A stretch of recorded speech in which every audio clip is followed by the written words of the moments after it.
As you spoke about these like 10 to 15 people who are the closest to you, what have you done or what do you do on a regular basis to invest in their growth, in their learning? Because everybody is coming from a different background, a different experience. So how do you bring them on the same values or similar values in an organization? Yeah, it is, for example, just to give you some figures. My marketing director and deputy marketing director, they has been working with me since 2014.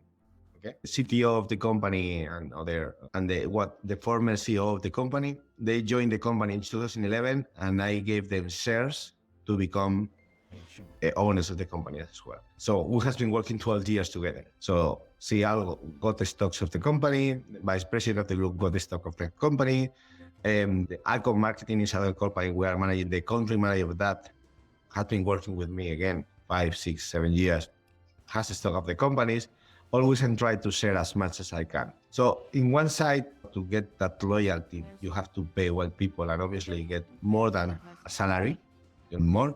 And then it's like the CEO of the company, they did a master degree on the most important, one of the most important universities in IES. And obviously that was funded by the company. So we pay that money. So we always really think, and we tell that to everyone in the company, if you want to study something that is applied for the company, we are more than happy to pay for that. So this is the way. Sometimes they become shareholders as well. Other times they get benefits of being paying for studies or whatever. That is the way. Yeah, thank you for sharing that. I think it's amazing that you invest not just with equity or shares, but also with money in their learning, in their growth. Because in the end, right, it all comes back to you. And I see many entrepreneurs short-sighted here, and that they see that as an expense rather than as an investment. So I'm totally I will tell you something. When I spoke to Jesus is the current CEO of Web Impact, that is the biggest company. Okay? He said, I want to do this, and I said, okay, the company will pay that. And he said, it's a lot of money. I said, but it's a lot of money. He said, I want to tell you something. If you do so, you will be able to do my job. If you are able to do my job, I have time. And that is priceless.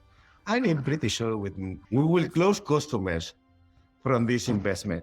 He said, David, you are so clever. I said, yeah, I mean, if you're thinking not in the short term, you are thinking in the long term, in this moment, I'm able to have a new CEO in the company and I have more time to enjoy my family or do whatever or find another business or whatever, do expansion.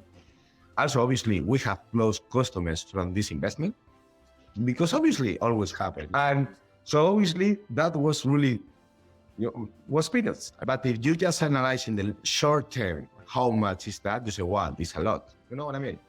Yeah, I think for anybody who is listening, this is such a wonderful lesson on multiple levels, right? One is investing in somebody.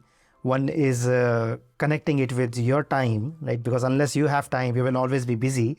And now then that will become a bottleneck. But also the long term and short term, right? Balancing between that, what is it, the amount, but how does that relate in the short term? What will it bring or not bring over the 3, 5, 10 years? And as you said, people have stayed with you for decades, for many years, right? So that is a testament of that thinking. So that's in the sector that we are in technology, there is so many startups with too much money, and obviously anyone can get higher salary outside of our company. Yeah. But we try to have a different culture. What we really try is to have a life culture, okay? Because again, for me, the most important thing in my life is not my companies, it's not my job, it's my family. Okay, that's the most important thing.